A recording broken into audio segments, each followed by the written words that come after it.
Hello everyone, back tuning into today's third and final video, doing the CFS 6 Month Look-Ahead for today's third video. So, as the name on the tin suggests, we're going to go 6 months ahead with the long-range CFS V2 model. It's going to take us from next month, from December, right way through to May 2019. Now, this is just for fun. It's just for a laugh. It's not to be relied upon at all. The charts are, so I might as well have a look at them.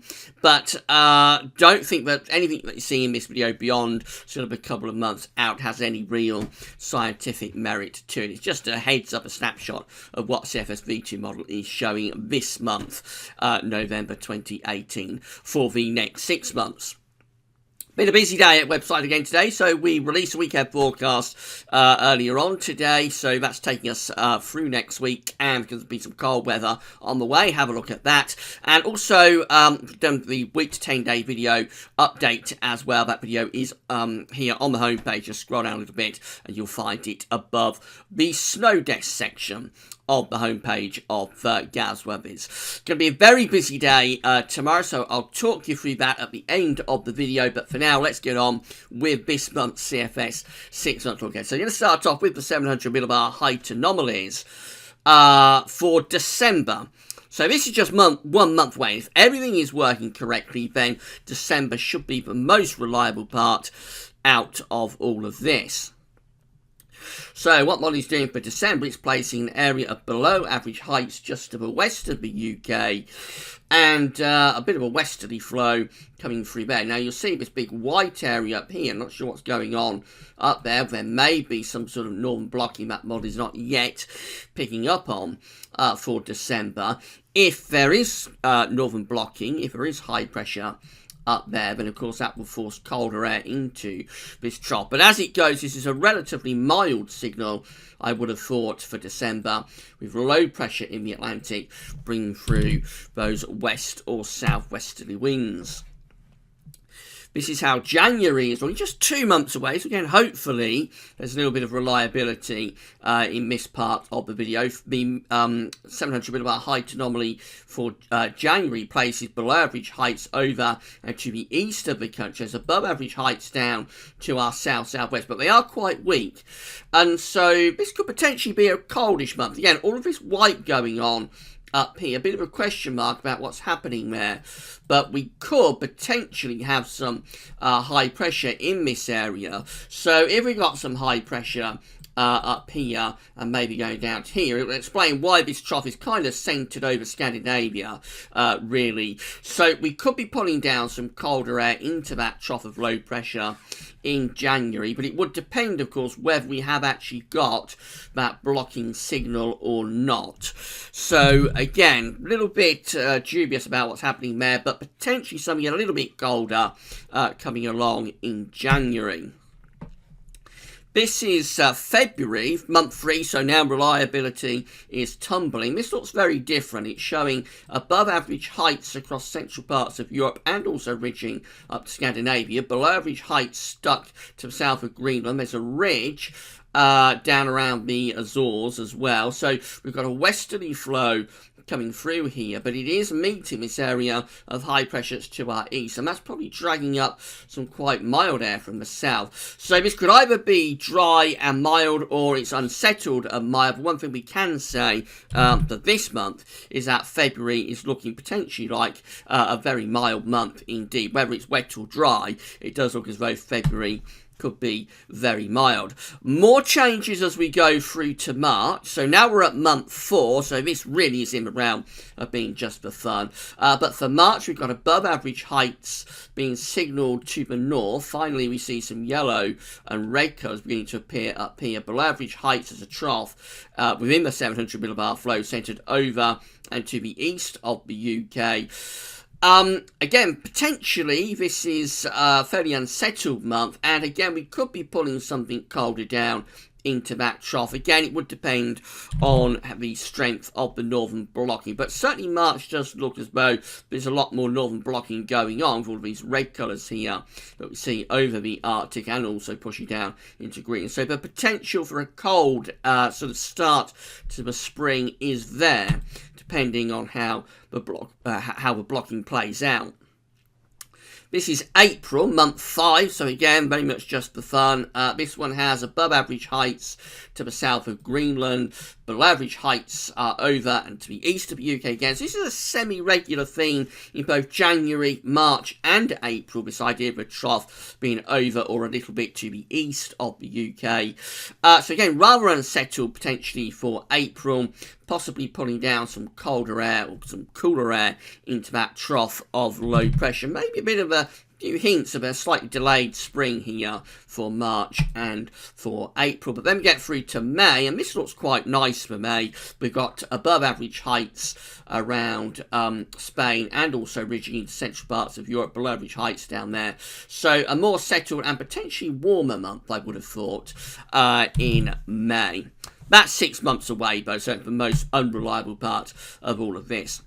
Temperature anomalies for December look like that, so actually perhaps not quite as mild as you might expect, with low pressure just to our west in this kind of position and bringing those winds up from the southwest. So just average temperature anomalies in December. Much of France, Spain and Portugal, though, forecast to be milder than average. Now, I thought January might hold some slightly colder potential, but actually it's a little bit warmer generally in January compared to December. So most parts of Europe being forecast, you have average or above average temperatures. The northwest, again, it's cooler, so Scandinavia is cooler. Much of the UK and Ireland close to average, Iceland close to average. The warmth is kind of like through central and southern and particularly southeastern parts of Europe. So it is a little bit on the cooler side, I have to say, compared to what this model would normally be showing. It would normally be showing the whole of Europe, including the UK and Ireland, bathed in sort of orange and red colours. You see those orange and red colours, and particularly the red colours, are pushed down into this southeastern corner. And so it does imply that something a bit cooler is taking place in the north and the west, but of course no suggestion of anything cold. And then February goes very mild for all parts of Europe. That's as we start to build that ridge up to the east of the UK and probably pull up the winds from a southerly direction. So a very mild February, early spring being forecast there. Through most parts of Europe, and the UK and Ireland is included in that. But then March cools things down again. So in March we do actually have some cold and average temperature anomalies appearing across northern parts of Scandinavia. For the UK and Ireland, we're dropping down to average and becoming a lot cooler to average, because it's only a little bit above average through most parts of central and southern Europe. So a bit of a cool down takes place in March, and that continues into April. We're at month 5 now, so it's not worth worrying about it, but April also looks a rather cooler month compared to particularly February. So quite interesting, actually. There is a little bit of colder potential for December and January. February turns very mild with an early spring, but then March and April turn cooler to average and might delay the progress of the spring a little bit, perhaps. And then we finish up in May, where again we're looking a little bit warmer than average, particularly in the west of Europe. So maybe we might have a nice May, but of course that's 6 months away and we can't worry about that at all. Finally, precipitation. So this is how December is shaping up. Perhaps not quite as wet as you might have expected, given the height anomaly with the low pressure out in the Atlantic. Southern parts of England, northern France, a bit wetter than average there. Have got quite a dry signal over Scandinavia, particularly over Norway, and possibly to some degree across Scotland as well. So there might be some sort of blocking going on here, just going back to this chart. So again, I was explaining, but I'm not sure what's happening in this white area, and if the model is going to start raising heights around here and around here, then of course this trough that we have to our west, just to our west, that could start to get cold air pushed down into it. So maybe reading between the lines, there might be something a little bit colder at work here than we initially thought for December. Have to read between the lines with these models a lot of time. I have to interpret them. They don't always sort of give you an easy sort of forecast. Sometimes you do have to do a little bit of digging, a little bit of interpretation of these seasonal models. And just looking at that, and also the 700 millibar high anomaly, it is just possible that we might get some high pressure, some blocking setting up around here. It looks wettest down here in the southwestern corner of Europe as well, so that could imply a bit of a southerly tracking jet stream. So there may be wintry potential, cold potential perhaps for December.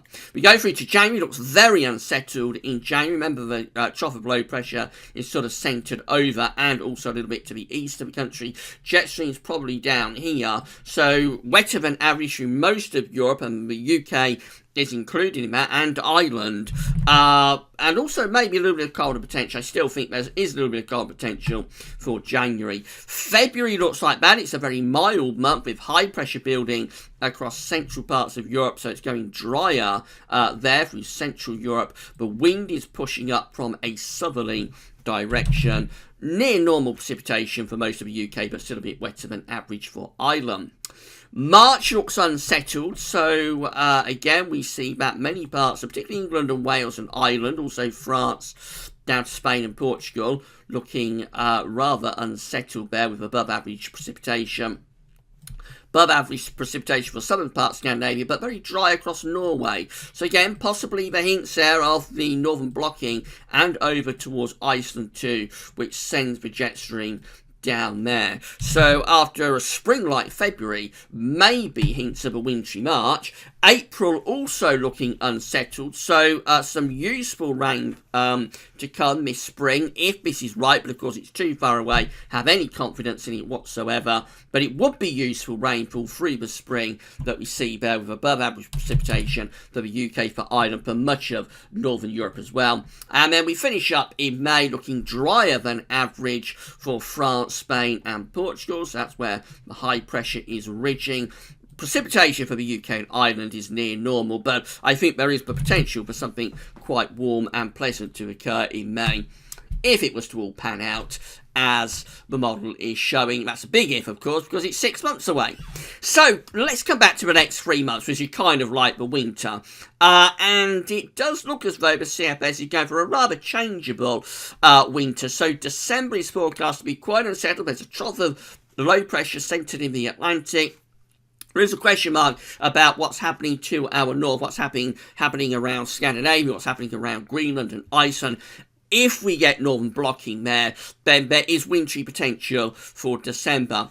I still think there could be some wintry potential for January as well. So it could be that December and January hold the greatest potential for something wintry. But again, I have to emphasise, there's no sign of anything really cold here. There's no sign of significant northern blocking. So just a relatively average type winter, really. At least December and January, with a mix of conditions, some cold weather at times, but never truly able to lock in. February looks a lot milder, early spring February, but then March and April delay things quite a bit as it turns more unsettled and potentially colder again in March and April, before it all finishes up in the spring with quite a nice May. Right, so that's CFS 6 Month Look-Ahead for this month. Do it all over again in December, of course. And don't forget to check out Week-Ahead Forecasts and the Week to 10 Day video update. They're both, or Week to 10 Day video update is here on the homepage. Just scroll down to the Snow Desk, and the Week-Ahead Forecast is on the Week-Ahead Forecast and Updates page. Tomorrow, a really big day coming up. We've got the 12th and penultimate Winter 2018-19 update. I'm also going to release the Meteo France and ECMWF seasonal model update for November. That will be covering again all of the winter period and into the spring. That'll be with you early tomorrow afternoon. There's going to be a live chat with myself and Quantum. We think we're starting between 5 and 7, but keep an eye. We think we're starting at 5 and running until 7 in the evening. Keep an eye on the Galsworthy's Twitter feed. If there's any changes to that time frame, we will let you know. But that's what we've got penciled in, 5 until 7 Sunday evening, talking about the cold weather and potentially the winter, taking your questions. It will be fully interactive. And then between all of that, I'm going to try and get the 7th Christmas update in for you as well. I may collapse in a heat by the end of Sunday evening with all of that lot. So that's it for now. And come back 10 AM tomorrow for that 12th and penultimate winter update. Thanks for watching.